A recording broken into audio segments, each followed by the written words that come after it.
sobre todo a que ustedes que están del otro lado entiendan de qué estamos hablando y después pueden estar de acuerdo o no con este proyecto, iniciativa del Ejecutivo, pero por lo menos conociendo de qué se trata. Antes queríamos hacer una aclaración que consideramos importante, si no, obviamente no la estaríamos haciendo.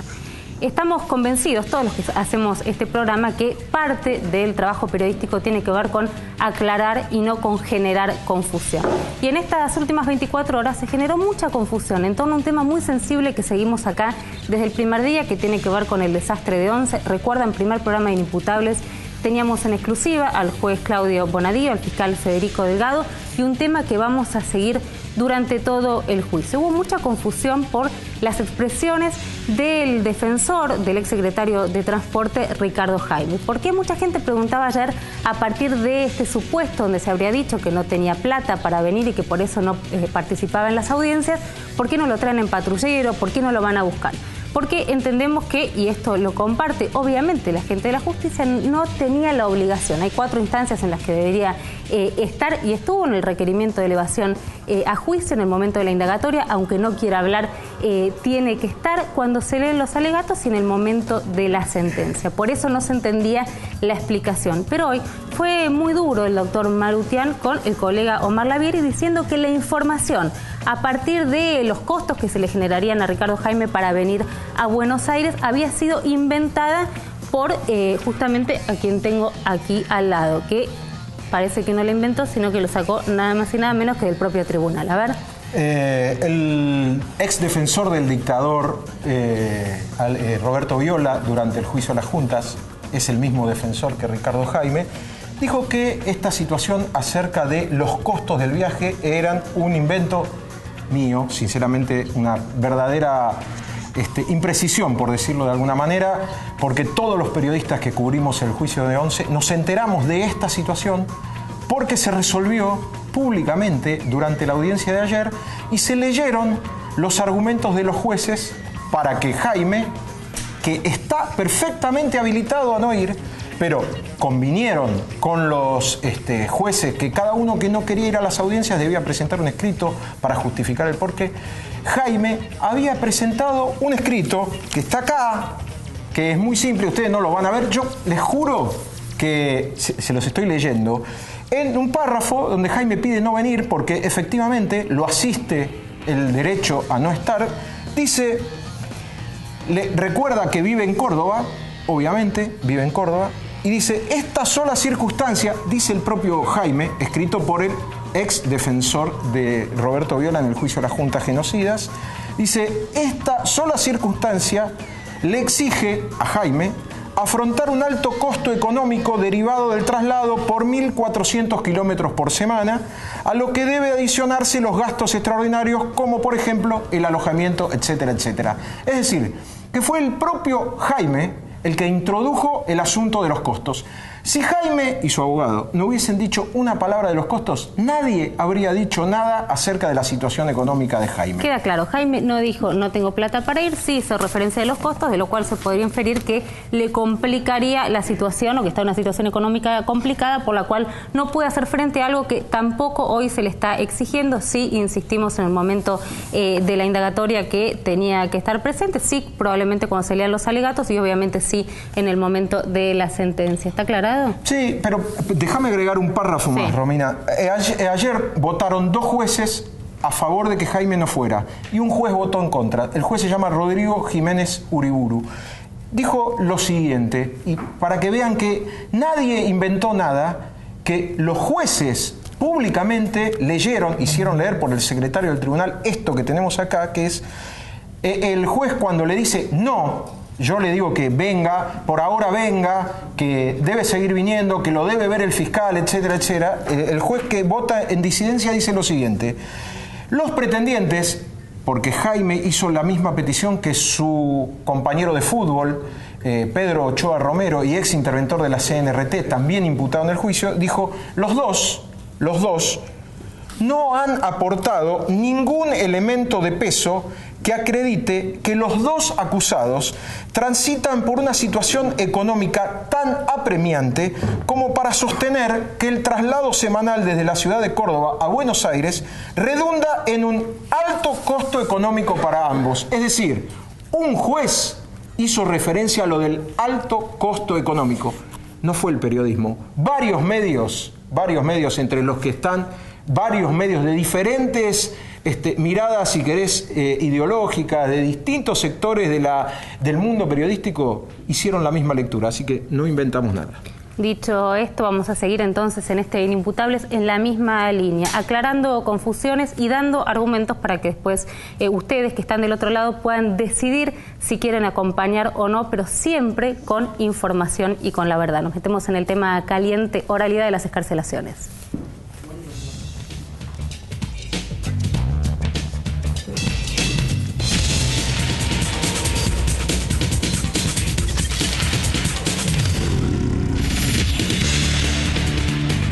Esta noche en Inimputables, exclusivo, el ministro de Justicia de la provincia de Buenos Aires en los estudios de CN23. Inseguridad, excarcelaciones, ley de emergencia son algunos de los temas en una entrevista a fondo. Quédate ahí para conocer qué se comenta en los pasillos de tribunales.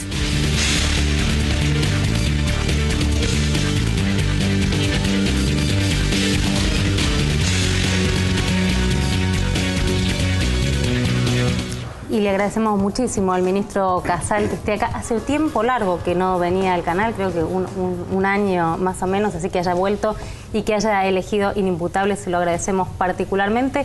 Quiero aclarar una situación, la aclaramos. Nos hemos peleado mucho con el doctor Casal a lo largo de todo este tiempo. Una vez me dijo en radio que yo estaba sensible, yo me enojé con él diciéndole que a un colega varón nunca le diría una cosa así.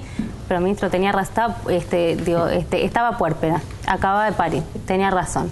Y siempre dije, ¿por qué salté ¿Por qué así? dije eso? En ese momento trabajaba un Paluchi, me dijo, ¿por qué saltaste así? Primero creo que es cierto que a ningún colega varón le diría le digo cosas peores. Pero le dice cosas, bueno, sí. Listo. Pero tenía razón, estaba a 40 días de... Advertí la sensibilidad emocional. Mire qué sensible y no se nota tanto, Dicho esto, quería comentarle, obviamente vamos a arrancar con el tema de la oralidad de las excarcelaciones. El proyecto se presentó, ya está presentado. Sí, ingresó ayer por la Cámara de Diputados.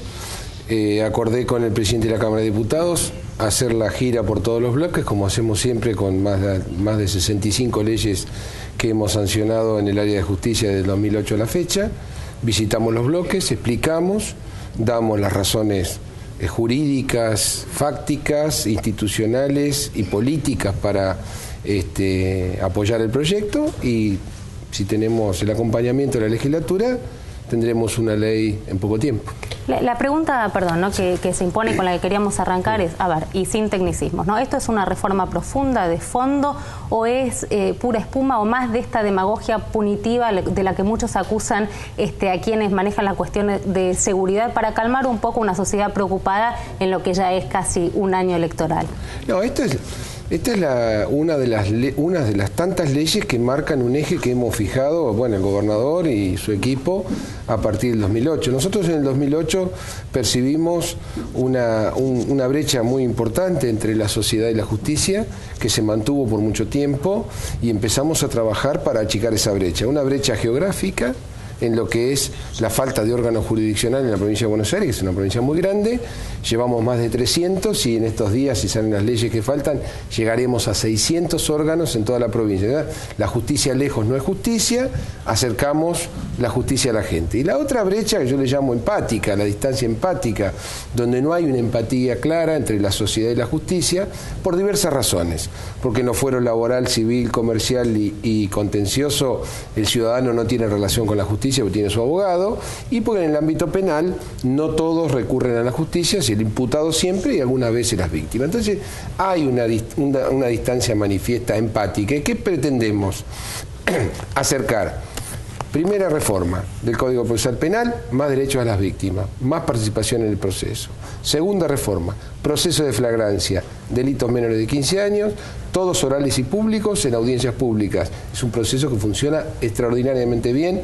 Llevamos más de 120.000 o 130.000 causas con sentencia firme. Luego, juicio por jurado. La ciudadanía que esté cerca de las decisiones importantes en delitos graves. Entre los próximos 10 días haremos el sorteo de los primeros 12.000 jurados para la provincia de Buenos Aires. Todo tiene el hilo conductor. Y en esta emergencia de seguridad advertimos que esta falta de empatía se dio en casos muy sonados, como por ejemplo los famosos linchamientos, donde la ciudadanía manifestaba un odio irracional, inaceptable y por supuesto repudiable sobre el autor de un delito, sin conocimiento pleno que por la gravedad del delito que había cometido seguramente iba a ser excarcelado. Entonces pintaban en los barrios chorros, ladrones, que la justicia suelta, los vecinos lo atraparán o una cosa así, o a veces más grave. Ahora, con esto no cambia porque los excarcelarían igual. No, pero es distinto. A medida que el ciudadano hace un esfuerzo cognitivo en tomar más conocimiento de las decisiones, acerca en la comprensión de la decisión judicial. Y los jueces, que además de tener el compromiso con la ley, que no hay ninguna duda que es así, le agregan un compromiso a las vivencias reales del caso, también los acerca. Le doy caso concreto. Casal, sí. Discúlpeme, ¿usted plantea esto como una especie de educar al soberano? No. O sea, están planteando la oralidad de las excarcelaciones para poder explicarle a la sociedad, para que la víctima vea por qué dice la ley, que en otro caso sería frío, por qué dice la ley que lo deben excarcelar. Digamos, es como mostrar lo que en la justicia se hace de manera... El ciudadano común, si usted ve todas las encuestas, cree que la justicia actúa de noche, entre gallo y medianoche, que los abogados influyen y que toman decisiones oscuras. Lo cual no es cierto. No es cierto. ¿Qué de todo no es cierto? Todo eso que digo. Casi todo, le diría, o todo, salvo los casos que están denunciados y de juri y comprobado. Tengo 35 años de abogado y le aseguro que la justicia no trabaja así. Entonces, pero es cierto que el ciudadano no está cerca de la justicia por las razones que di.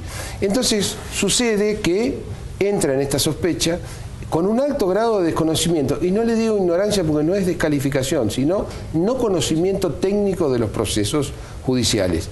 En flagrancia, porque no estamos inventando nada nuevo. En flagrancia lo homologamos en la provincia. Explique qué quiere decir flagrancia a una persona que en su vida pisó un juzgado. Los delitos, aquellas personas que son aprendidas en la comisión, en el momento de la comisión del delito, son juzgados en el proceso de flagrancia.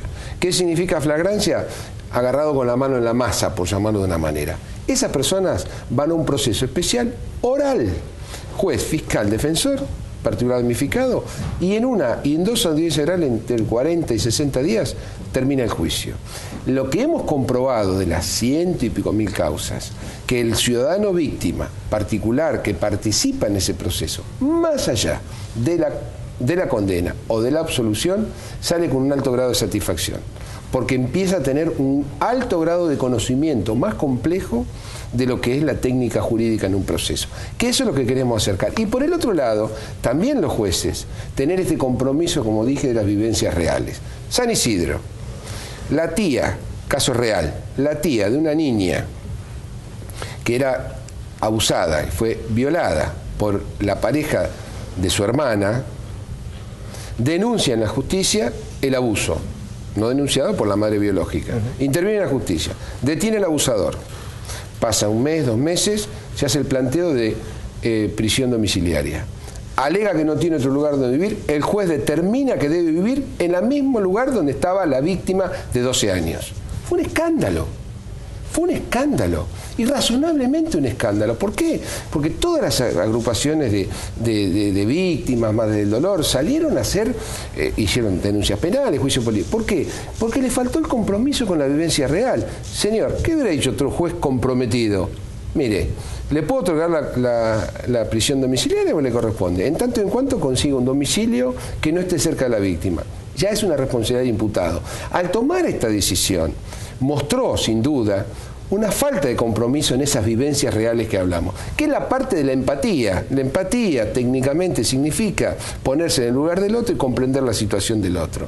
La justicia debe tener un poco más de compromiso en las vivencias reales de los ciudadanos y los ciudadanos más conocimiento de las decisiones. A esto apunta este proyecto. Y en el medio, perdón, están los jueces, ¿no? Que bueno, tienen que tener al imputado enfrente, tienen que estar con las víctimas, tienen que conocerlo y evitar esto que también genera en este momento tanto malestar, que son estas excarcelaciones telefónicas, o los jueces diciendo tengo mucho laburo, no le conocí a la cara, me basé en el servicio penitenciario y nada más. Le propongo que veamos cómo cayó esto en algunos sectores de la justicia, cómo recibieron esta iniciativa que ya está presentada en la legislatura. A ver.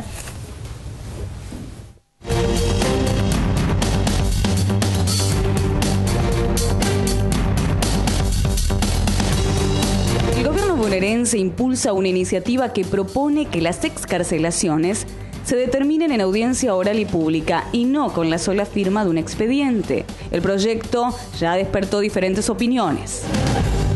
No sería el juez en soledad con un dictamen en el que dictaría una conciliación, sino que tiene que estar, puede intervenir la víctima y tiene que ser una audiencia oral y pública, siempre dentro del marco de la ley, pero creo que eso le da una intervención de la sociedad y una luz mucho mayor a esta posibilidad que da la ley de excarcelar, pero que si es con intervención de la sociedad civil va a ser mucho más justo para todos, creemos.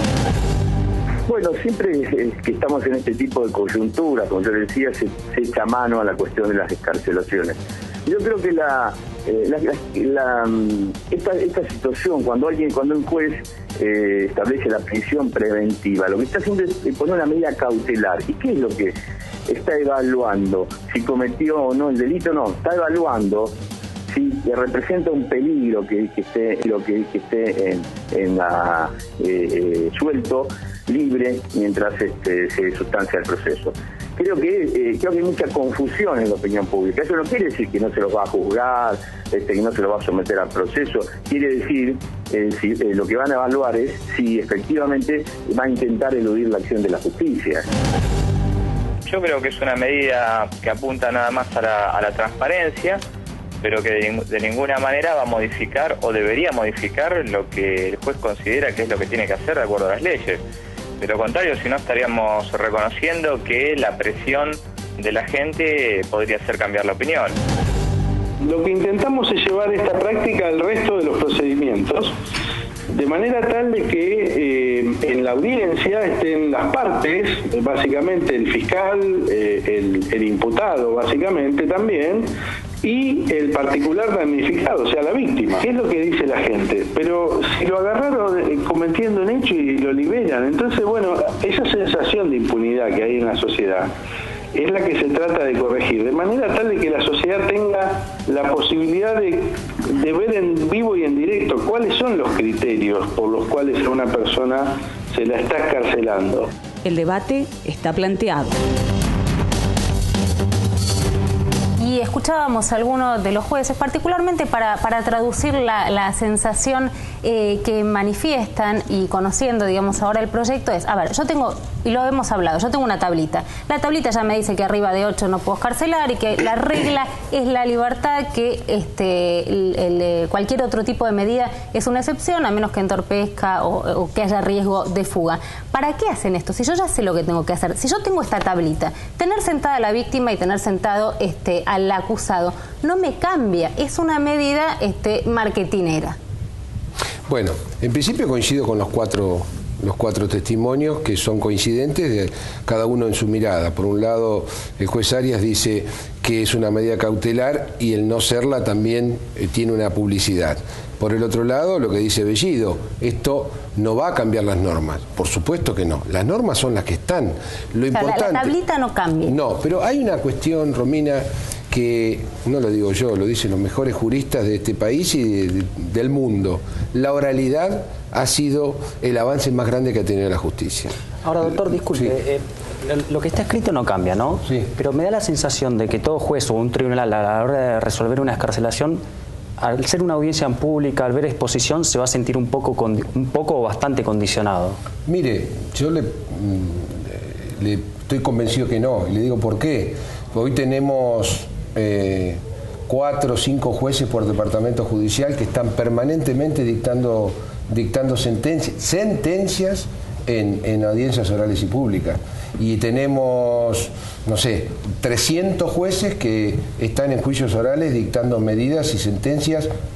Sin ir más lejos, ayer se condenó a los 2 responsables del triple crimen frente a frente con las familias presionando, con los abogados, con los defensores.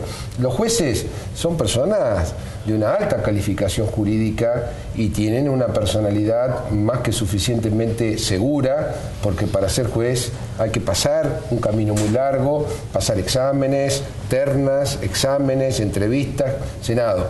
No, ningún juez se amilana ante la presencia física de otra persona enfrente. Si así fuere, tendría una seria calificación en su de la profesión. opinión pública y de los medios, sí, Casado. Los medios es otra historia.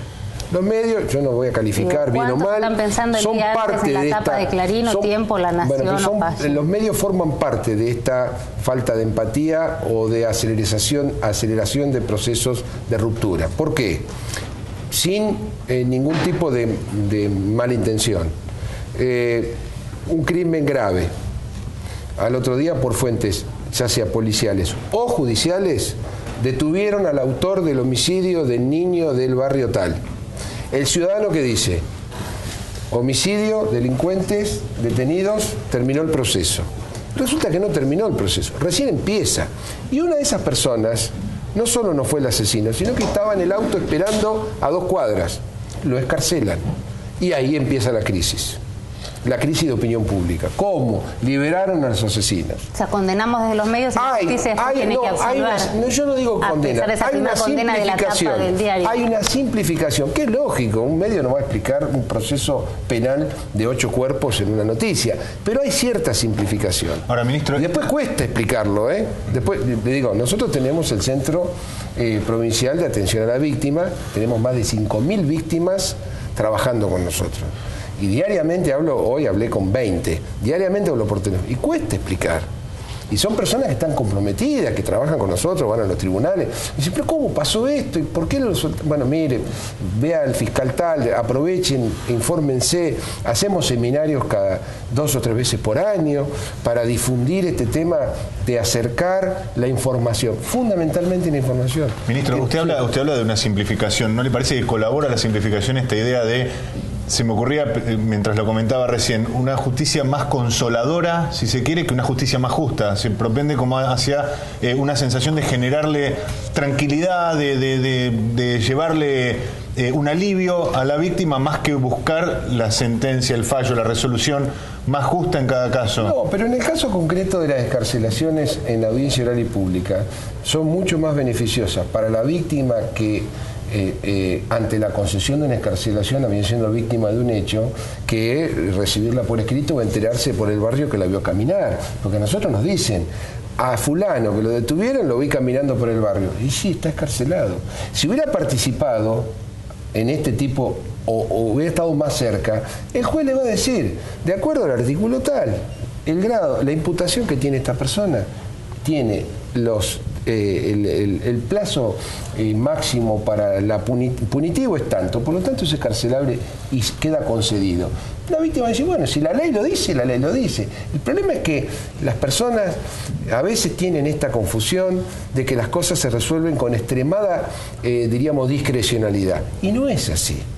Lo penal está claramente establecido, los códigos son muy claros, las normas son muy claras, y el que pasa de 8 años no es excarcelado, y punto final, y ahí se terminó la historia, y se confirma la prisión preventiva. Entonces, estos límites entre la excarcelación y la prisión preventiva no son claramente conocidos. A veces a los abogados les cuesta hacer la interpretación también, y son profesionales de la materia, mucho menos un ciudadano, mucho menos una víctima, que además le agrega el 100% de su estadística. Fue víctima él, es el 100%. Entonces, creemos que este proyecto, lo sano que tiene, dentro del principio de la oralidad, que es el principio procesal más respetado en el mundo, creemos que agregarle oralidad a este tipo de audiencias genera un acercamiento empático necesario entre la justicia y la ciudadanía. ¿Sabe que así había, y lo comentábamos con los colegas, cierto enojo de los jueces, porque veían en esto casi una maniobra para adjudicarles toda la responsabilidad por lo que está pasando? Casi alguno habló de escrache, ¿no? Bueno, buscan escracharnos y que la gente conozca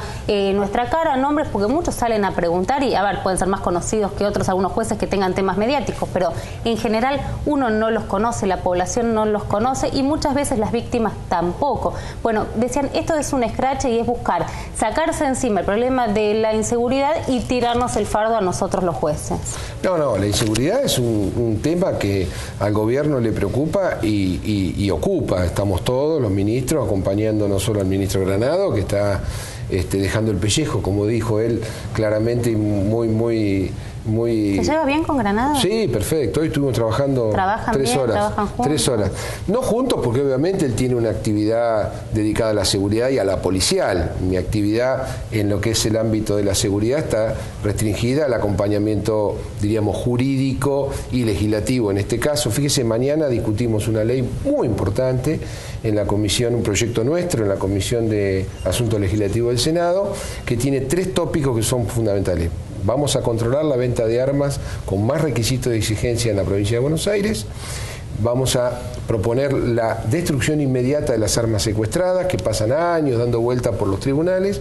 Y en tercer lugar, que es lo más importante, en toda denuncia de violencia familiar, donde la víctima denuncia que hay armas en su hogar, el juez debe de inmediato secuestrar y decomisar las armas que estén en ese hogar. Le digo por qué. Porque el estudio que hicimos con la Corte Suprema de la Nación y con la Procuración General de la Corte de la Provincia nos arroja que el 15% de los homicidios con armas de fuego o armas blancas son intrafamiliares. Entonces, no podemos dejar pasar que una víctima se presente ante un juez de familia y diga, mire, hay violencia en mi casa, mi pareja golpea a mis hijos, me golpea y tengo un arma en mi casa. Lo primero que va a hacer el juez es suspender el proceso y secuestrar las armas que vienen en ese hogar. Esta es una ley muy importante, Ministro, en la prevención de ese tipo de delitos graves, ¿no? Cuando se presenta la emergencia en seguridad en la provincia de Buenos Aires, una de las primeras voces que se escucha es la del ministro de la Corte Suprema, Eugenio Zaffaroni, que no solo es una voz en sí misma, sino que de alguna manera expresa toda una doctrina e incluso una parte de las líneas ideológicas que están en el gobierno nacional, diciendo, bueno, estas pueden ser medidas de coyuntura, son medidas teñidas de electoralismo, se necesita una política de largo aliento, se necesita una política más profunda. ¿Cómo cae este tipo de apreciaciones en el gobierno de la provincia? Mire, en primer lugar, Daniel Scioli, con su firme expectativa de ser candidato presidencial, no se va a suicidar declarando una emergencia en seguridad, no teniendo la responsabilidad de llevarla adelante. Daniel Scioli puso a la opinión pública en conocimiento de que esta situación debía atenderse con todos los elementos que el Estado dispone, decretó la emergencia en seguridad pública, puso al Ministerio de Seguridad en emergencia, puso al Ministerio de Justicia en permanente colaboración en todo lo que es la fase legislativa, acuerdos con fiscales, procuradora general, jueces de garantía, etcétera, y fue adelante con un montón de medidas. Son medidas en una circunstancia excepcional y de emergencia como se ha decretado. Sin embargo, atrás de esto, Daniel Scioli, en 2008, viene fijando políticas en materia de justicia y en materia de seguridad respecto a la seguridad pública.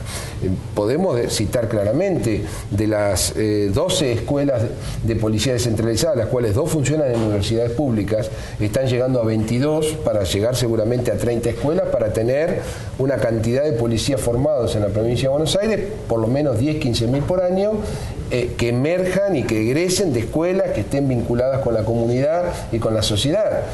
Daniel Scioli dijo, busco ciudadanos que sean policías. Bueno, esa es una política de largo alcance. Acabamos de abrir 8 escuelas universitarias para la formación del sistema penitenciario. Pero, a ver, entonces, perdone, pero sí, ningún penitenciario después del 2015 va a ingresar al sistema si no tiene el título universitario de técnico en ejecución penal. Hoy inauguramos 8 escuelas así.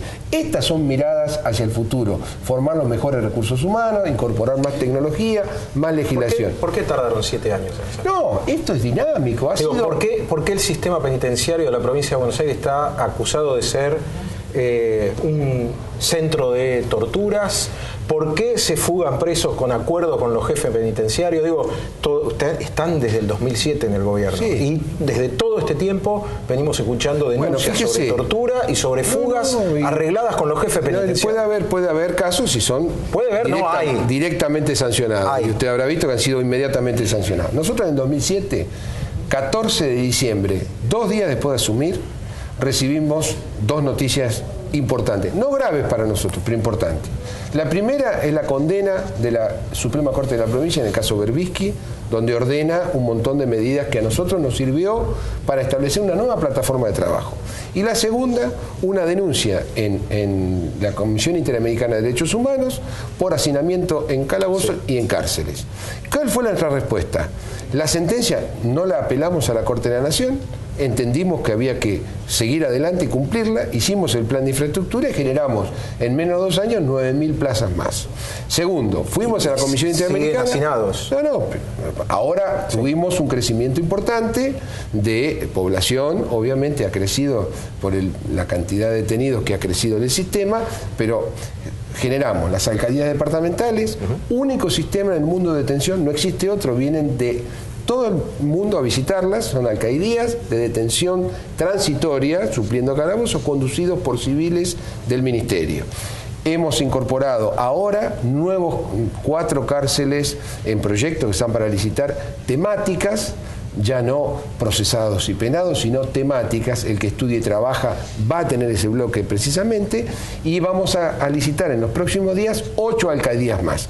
Es obvio, se necesita más espacio, es obvio que la infraestructura es en muchos casos obsoleta, pero siempre vamos por eso. Y fundamentalmente, además de incorporar los programas externos de deporte, de cultura, de teatro, de huerta, de todo, es fundamental para nosotros dejar establecido una formación altamente calificada en los recursos humanos. No podemos hacer inversiones en el sistema de calidad si los que administran el sistema no tienen la misma calidad. Ahora, esto está también directamente relacionado a la cuestión de la prisión preventiva y de los presos sin condena, ¿no? Porque todo parecería ser casi parte de un círculo vicioso. ¿Qué pasa? Que la justicia no puede dar respuesta y las cárceles siguen teniendo cada vez más presos que, aunque suene políticamente incorrecto, son inocentes porque la justicia todavía no pudo llevar adelante. En el tema de prisión preventiva mejoramos muchísimo. Cuando nosotros asumimos estábamos no llegaba al 20%, superaba el 45% los casos de prisión preventiva. Hoy no llegan al 20%. Y en condena firme, bueno, ahí hay sobre más presos, ¿no? Estamos hablando de... Sí, hay 2.000 y pico más que en ese ha crecido, sí. Pero en condena firme hay que hacer 2 distinciones. Condena, sin condena, son mucho menos que en aquella época, y con condena de tribunal oral ha trepado hasta más del 70%. Lo que pasa es que como es apelable obviamente a casación y a corte, todavía aún no tiene sentencia firme, pero nosotros pudimos lograr estos altos porcentajes de condena de tribunal, no quiere decir firme, gracias a que tuvimos que cambiar el código. ¿Por qué? Porque observábamos que la elevación a juicio y el debate en el juicio oral estaba fijado, y le digo, Romina, tengo los casos, Quilmes, San Martín, 5 años la fecha de audiencia, del 2007 al 2012. Fecha de debate. 5 años más con prisión preventiva hasta tanto sea el debate. ¿Qué hicimos? Fácilmente. Los jueces tienen un plazo determinado para fijar la audiencia.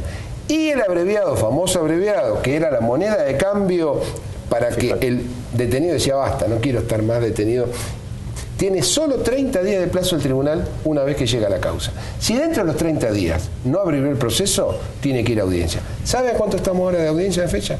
Máximo 1 año y medio. Con recursos, por un momento la Corte Bonaerense se acuerda que hablaba de que no tenía ni tóner en las computadoras. Eso está subsanado. Bueno, recursos. Casación. Sí.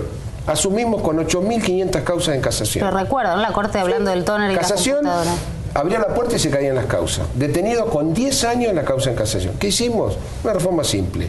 Todas las causas correccionales a las cámaras de apelaciones, que habían quedado con menor actividad porque al estar el tribunal ya las cámaras no tenían intervención.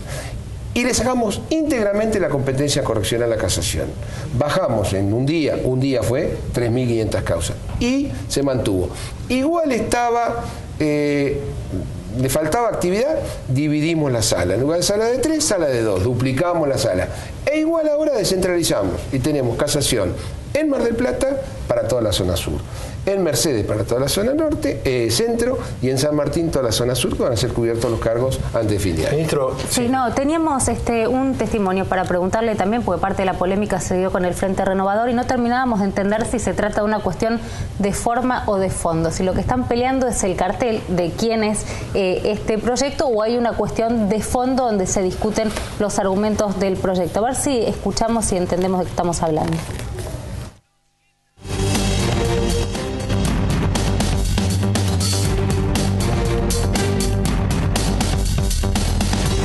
Creo que el proyecto enviado, si bien entró por diputados por parte del gobierno provincial, toma de la agenda del Frente Renovador los temas que planteó Sergio Massa, que viene planteando Sergio Massa en todo este tiempo. Esperemos que no quede este proyecto de audiencias solo en el anuncio, como nos ha pasado con la emergencia, que hace más de un mes se lanzó la batería de medidas por parte del gobernador Scioli, y hoy en día es bastante poco, casi nada lo que se ha implementado, se ha motorizado, así que esperemos que si bien se toman estos proyectos de la agenda del Frente Renovador en tema de seguridad, no queden en la nada como nos tiene acostumbrado el gobierno provincial, ¿no?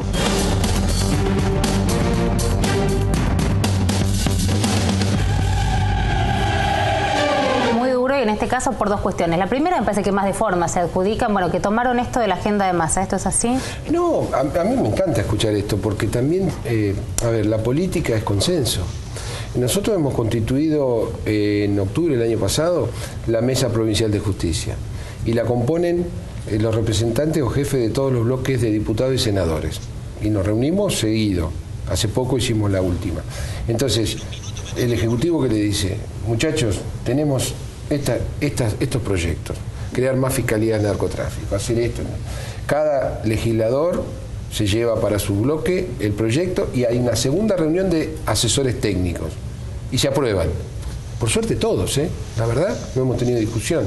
Y este consenso de decir, estaba en mi agenda y lo hace el Ejecutivo, yo no creo que es robar, creo que forma parte... ¿Pero era parte de la agenda? No, yo no la he visto, pero si ellos lo dicen yo no lo voy a desconocer. Pero es bueno que piensen igual que nosotros, porque de algún modo, cuanto mayor consenso tenemos, mayor satisfacción vamos a dar con las medidas, sobre todo legislativas.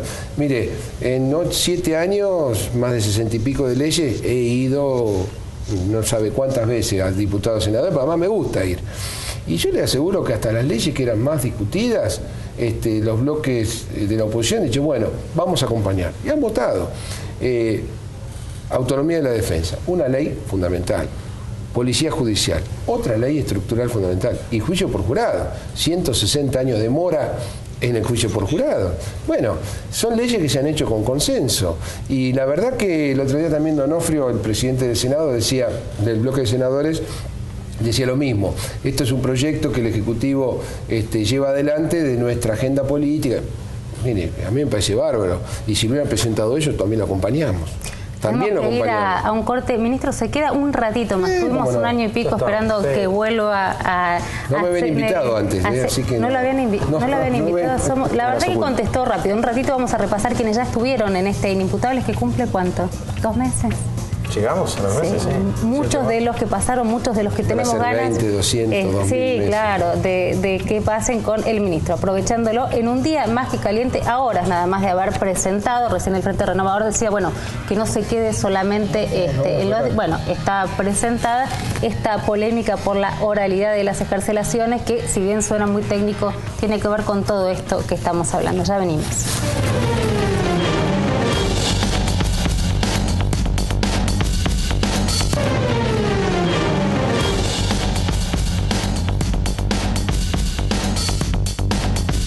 Y seguimos con el ministro Casal sentado acá en nuestros estudios y volvemos a esta cuestión, ¿no?, que es la que genera polémica. ¿Cuánto de esto es emparche? ¿Cuánto de esto es maquillaje? ¿Y cuánto de reformas profundas mientras se discute, ¿no?, la reforma al Código Procesal Penal y al Código Penal? No, esto sigue la misma línea que le dije.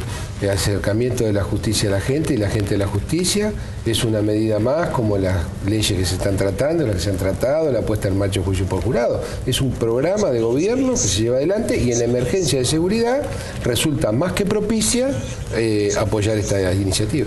Ahora, la pregunta, y ayúdeme con esto, supongo que bueno, obviamente muchos bonaerenses nos están viendo del otro lado y tal vez se preguntan por qué ahora sí va a funcionar. A ver, la provincia de seguridad de Buenos Aires, ha tenido una política muy errática. Recordemos a Aslañán con una reforma sumamente profunda, después Stornelli, que va a ser un capítulo que analizaremos, digamos, con el tiempo, porque no terminamos de entender qué pasó, después usted con Justicia y Seguridad y ahora con este doble ministerio. ¿Por qué sí tienen que creer que ahora va a funcionar? Bueno, digo, que viene, ¿no? Con tantos problemas como dice Omar hace tanto. Hay una definición muy simple que doy y que es ilustrativa. El gobierno hace paritarias con todos los sectores de la población. Los delincuentes no hacen paritaria con el Estado. El delincuente no reconoce la Constitución, el derecho, la propiedad, la vida.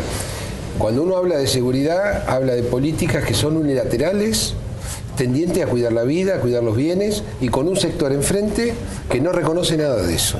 Por lo tanto, el éxito depende en gran medida de las medidas que se tomen y que sean acertadas, pero también depende del grado de violencia que se ve de enfrente, que está creciendo notoriamente. Mi teoría es armas y drogas son las dos columnas que sostienen a la criminalidad hoy en día, y eso a veces ralentea o imposibilita y hay que tomar nuevas medidas para mejorar. Es distinto al resto de sectores en la salud, la educación, donde uno acuerda cosas. Con esta gente, obviamente que no hay acuerdo porque ellos mismos no reconocen el Estado de Derecho. Entonces, este es más complejo, pero ¿por qué va a funcionar?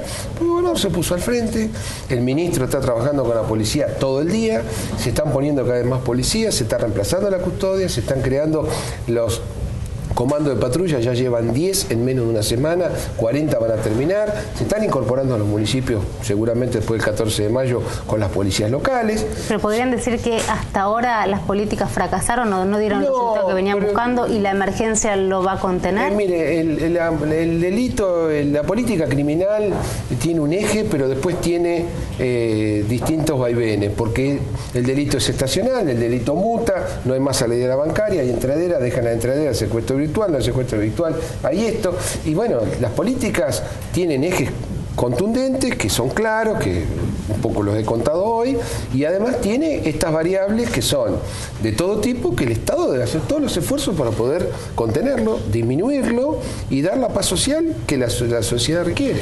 Ministro, usted recién marcó como dos ejes de la criminalidad, las armas y las drogas. ¿No habló de la corrupción policial y de la complicidad clara de sectores de la policía con el delito? ¿Cómo lo ven ustedes? Bueno, el policía que es corrupto es un delincuente más. El otro día me decían, bueno, en un programa de televisión, si un delincuente se pone de acuerdo con... Sí, también fue el de Mariana Fabiani. Bueno. Sí, competimos no sé si claramente con Mariana Fabiani. Montenegro también estuvo. Está mal, está bien. Está muy bien. Bueno. No, pero decía, si un policía se pone de acuerdo con un delincuente, no, espere, no es uno, son dos delincuentes. Asuntos internos de la provincia de Buenos Aires está conducido por una ex senadora, funcionaria actual de Alejandro Granado, sanciona. Ministro, y todos sabemos que hay policías que cortan boleto para que se pueda traficar droga en los territorios. Además, ministro, pero no es solo un delincuente más, es un delincuente doblemente peligroso en todo caso. Con uniforme y arma. Fíjese. Usted tiene muchos años de caminar la provincia y sabe que esto es una realidad. Nosotros. Fíjese lo que hicimos. Hicimos un protocolo con los fiscales generales, le cuento, del 911 droga. Le voy a decir por qué. Porque el ciudadano que sabe que enfrente hay un kiosco que vende y no quiere que esté, tienen miedo o corrupción o que por distintas cuestiones procesales tome la libertad y después tenga su reprimenda inclusive con su vida. Nosotros implementamos el 911 droga. El 911 droga se reciben todas las denuncias de todo tipo y son judicializadas de inmediato sin pasar por la comisaría. No, y sin pasar y sin delatar, por llamar de una manera, al denunciante. Ha tenido un éxito terrible y han caído también policías, porque la propia policía ha detenido a policías en circunstancias de esas propias denuncias. Y esto se activa a través de los propios cuerpos que no hay ninguna duda, tienen el compromiso de ser buenos policías. Y hay que trabajarlo. Y en todos lados hay abogados que no son buenos, médicos que operan, el médico trucho, el ingeniero que no se recibió. Bueno, en este caso es mucho más delicado, tiene mucho más impacto y hay que estar encima. Y se genera casi un estado paralelo, que delinque, es delincuente. Y se ha demostrado que se exonera de inmediato y se han tomado medidas. Y las medidas que se toman no son medidas que satisfacen, que dan alegría tomarlas. Son las medidas que duelen. A nadie le gusta tomar medidas contra su propia gente y sin embargo se toman. Lo que hace el tema drogas, ministro, y lo que es el narcotráfico, ¿coincide con la mirada del secretario Berni en cuanto a responsabilizar al sector judicial? Mire, yo tengo he discutido mucho con Sergio, es amigo mío, yo tengo una mirada muy clara sobre el tema narcotráfico. El tema narcotráfico no es una discusión de tomarlo segmentado, si la ley de derribos, si esto, es un paquete de medidas. En primer lugar, creo y estoy convencido que hay que crear una Fuerza Nacional de Narcotráfico, sacando los mejores hombres de todas las policías y Fuerzas de Seguridad de la Nación para constituir un cuerpo especializado en narcotráfico. Una DEA argentina más operativa.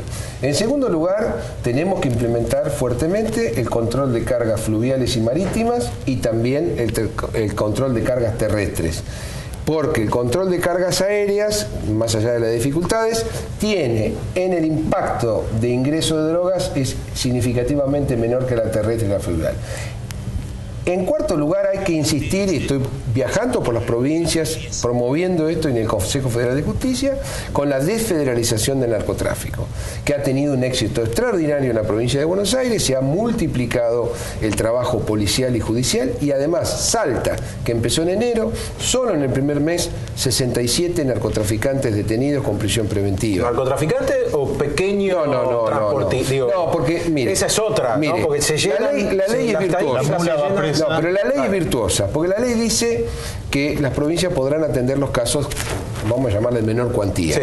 Sin embargo, se ha hecho un trabajo interesante, porque a partir de la investigación policial de la menor cuantía, la interceptación de llamadas telefónicas donde viene el dealer y el dealer del camión, inmediatamente y sin interrupción a la investigación de la justicia provincial y sigue interviniendo la justicia federal, se ordena el allanamiento del secuestro y se termina bien. Yo he secuestrado, bueno, yo no, obviamente, la justicia, he participado de camiones con 1.200, 1.500 kilos de cocaína hasta 3.000 kilos de marihuana, que empezaron en un pseudo kiosco en el Mercado Central, investigado por un solo comisario. Entonces, o sea, es buena la federalización. Y la última medida que creo que hay que tomar definitivamente es incorporar a todas las causas de narcotráfico inmediatamente el lavado de activos y el decomiso de los bienes de narcotráfico. Porque también la sociedad, ¿qué quiere ver? Quiere ver al narcotráfico preso, pero también que la Hammer, la lancha y todo lo producido con esos bienes. Porsche, los departamentos en Puerto Madero, en Nordelta. Los televisores gigantescos, todas esas cosas que se compran producidos, también sean decomisados. ¿Por qué? Porque no son bienes bien habidos. Y la sociedad quiere que no se siga usufructuando del dinero del narcotráfico y hay que perseguir el financiamiento del narcotráfico. Y ahí es donde hay que intervenir ahora en ese proceso. Perdón, en el lugar donde está usted ahora, la semana pasada estuvo su par de la Ciudad de Buenos Aires, Guillermo Montenegro, hablando de hecho sobre el tema del narcotráfico. Una de las preguntas tenía que ver, bueno, ¿es posible una política de narcotráfico contra el narcotráfico sin una coordinación entre la Ciudad de Buenos Aires y la provincia? No, es imposible. Ahora, la opinión de Guillermo Montenegro no fue tampoco muy favorable respecto de la colaboración entre provincia y capital federal en esta materia, lo cual nos dejaba a nosotros en una situación un poquito compleja, porque decíamos, bueno, si no se puede labrar una política sin una coordinación y el ministro de la Ciudad de Buenos Aires está diciendo que con la provincia de Buenos Aires no hay demasiado diálogo al respecto, la verdad que el panorama no es muy alentador. Mire, yo no tengo a mi cargo la fuerza operativa de lucha contra el narcotráfico, que es la policía, pero trabajamos permanentemente con los fiscales de provincia de Buenos Aires, los fiscales federales, los jueces federales de cualquier territorio en forma permanente. Es más, si usted mira un poco las noticias, la mayoría de los secuestros, disculpe, los secuestros importantes son la mitad en Capital Federal, la mitad en Provincia de Buenos Aires y otro cargamento que viene por Ruta 9 o que viene de otro lado. No voy a disentir, no voy a contradecir a Montenegro, pero las fuerzas policiales y judiciales tienen intercambio permanente, sobre todo la justicia federal. Usted fíjese, en Provincia de Buenos Aires, todo el cordón de los 7 distritos que conforman la zona metropolitana, 7 distritos municipales, casi todos tienen jueces federales. Y esos trabajan permanentemente entre el Riachuelo y la General Paz, están ahí permanentemente, tanto con la Policía Federal como con la Policía de la provincia. Las investigaciones delegadas a los fiscales terminó funcionando esta figura del juez de garantía, porque hay muchos sectores de la justicia que reclamaban una vuelta, ¿no? Una vuelta a la investigación a los jueces. No, es la mejor reforma que se hizo. Digo, mire, el avance ya lleva 14 años en la ley. Este avance que lo hizo Italia en 1989, tuve la suerte de que el gobernador Cafiero me enviara a trabajar en el Ministerio de Justicia de Italia para monitorearlo. Este avance es un avance fundamental. Es más, se está discutiendo en este momento en el Congreso de la Nación llevar un proceso similar al Código Procesal Penal del Federal. O sea, el proceso acusatorio es el avance, es salir de la oscuridad y ver la luz. Es un cambio que no tiene reversa. ¿Qué visión tiene, ministro, de la discusión que se está dando en torno al Código Penal? El Código Penal es una discusión, yo creo que está muy bien lo que se ha hecho ahora, de llevarlos a las universidades, de sacarlo de la política. Vimos que tuvo inicialmente un anteproyecto que no tuvo tratamiento institucional administrativo y mucho menos legislativo, tuvo una agenda política de alto voltaje. Me parece que no era proporción entre la agenda política con la entidad que tenía el anteproyecto de una comisión de notables. Entonces me parece muy sano un debate académico en universidades, que esto se vaya propalando en todo el país y que el día de mañana, cuando termine este debate, las conclusiones sean del mayor consenso posible, sea cual fuere el código que quede definido. Ministro, usted hablaba de empatía, déjeme retomar eso que decía, para preguntarle qué pasa entre los funcionarios y la sociedad. Cuando parecía que Aníbal Fernández se retractaba de esta sensación de inseguridad, salió, ayúdenme si no me equivoco, fue Illy, a hablar de la inseguridad mediática inflada por los distintos medios de comunicación que exageran, exacerban y pasan 200 veces el mismo crimen. ¿Eso no hay una falta total de empatía a una población que lo vive todos los días, que lo viene sufriendo y, como usted decía, para cualquier víctima es el 100% de la estadística? Hablar de esta inseguridad mediática no es una provocación en este momento cuando la propia provincia decreta la emergencia. Yo creo que este tema de la sensación que se refritó hace poco con unos dichos de Aníbal referente al estudio de la Universidad de Belgrano es un tema que estaba agotado, porque en realidad primero, y esto lo quiero aclarar, nosotros trabajamos mucho con estadísticas, pero trabajamos estadística para hacer política criminal, no para blandirlas. Si bajó el 22%, el 10% del delito, no salimos a publicitarla, porque mi vecino de enfrente es el 100%. Por lo tanto, nos sirve para hacer política criminal, por zona geográfica, por edad, por horario, por día de semana. Usted sabe que el crimen tiene varios conceptos de esa naturaleza. Es muy bueno lo que dice Casal, porque ustedes tienen un número de delitos. ¿Eso es lo que se ve reflejado en los medios o es menos? No. A ver, nunca los medios van a reflejar la integralidad, obviamente. Por eso, ¿cuántos homicidios tienen? Ahora... No sé, por mes, digo, diga algo. Calcule que deben ser unos, en homicidios violentos, sin determinación de causas, estarán entre 80 y 90 homicidios. ¿Los medios no publican? No, sacan 5, 4. Bueno, pero es lógico, nadie podría... Sería un gran hermano. La estadística contradice ver eso. La estadística contradice esta construcción acerca de que se exagera. No, lo que pasa es que incluso se publica menos por interés periodístico. Sí. Yo supongo, no soy especialista en el tema, pero tantos años de estar ahí viendo televisión, todos los canales, todos los televisores, el interés periodístico marca la agenda del día en el tema que tiene que ser. Si el asesinato de Wilde fue un asesinato atroz y eso marcó la agenda, fue el asesinato de Wilde. Por supuesto que eso causa en la sociedad un impacto terrible, pero es cierto que ocurrió. Claro. Es cierto que ocurrió. Ah, perfecto. Está claro, el asesinato de Wilde ocurrió. Una desgracia terrible, unos, no voy a calificarlo, pero una atorrante que matan a una persona sin ningún motivo con 7 tiros. No tiene explicación, ocurrió. Las cosas buenas que ocurren, por ahí no son noticias, pero hay mucho trabajo que se hace, de investigaciones, de esclarecimiento, muy buenas sentencias judiciales. Estamos viendo sentencias de la Corte Suprema de la Suprema Corte de la provincia, sentencias muy buenas, de alto contenido jurídico, sentencias de tribunales en casos muy resonantes con cadenas perpetuas, con pena ejemplificadora y con absoluciones.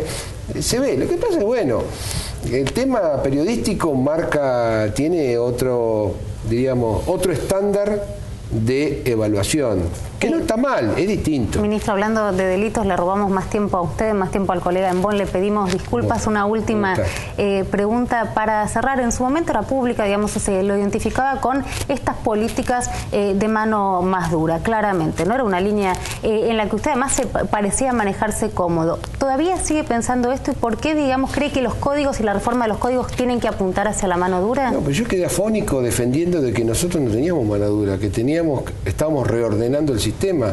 Cuando suprimimos la morigeradas fue porque teníamos 225 casos. Está bien, pero son en general, digamos, no, en general en particular. Nosotros, eso fue un mote que se pusieron sobre política por discusión política y no estaban de acuerdo. Sin embargo, no solo fueron aprobadas la mayoría por unanimidad, sino que han tenido resultados. Cuando nosotros suprimimos las libertades, el arresto domiciliario, si no tuviera razón fundada, era porque teníamos 225 casos de pulseras de personas que nunca habían ido detenidas, y le digo casos: violación doblemente agravada, homicidio doblemente agravado, pirata del asfalto, narcotráfico. Ninguna de las causales, ninguna de los 225 tenía razonabilidad para tener un arresto domiciliario. Entonces dijimos, bueno, si esta ley permite una discrecionalidad que es injusta para los que están enfermos, para los que tienen mayor edad, vamos a ser justos con estos. Y hoy tenemos 500 pulseras. 500 pulseras que se están administrando perfectamente en las condiciones que marca la ley. Ministro Casal, le agradecemos muchísimo por haber venido. Volvemos a pedir disculpas gracias a los inimputables. Nos quedamos sin tiempo otra vez, Lavieri, para la ronda de tribunales. Sin embargo, escuchábamos a muchos magistrados del otro lado opinando sobre esto que claramente va a dominar la agenda de la semana y que la podemos abrir nada más y nada menos que con quien viene propiciando este proyecto de oralidad de las excarcelaciones. Hablamos de todo y agenda abierta, cosa que le agradecemos particularmente. Muchísimas gracias, Casal, por haber estado acá. Han sido muy amables. Hasta el martes que viene.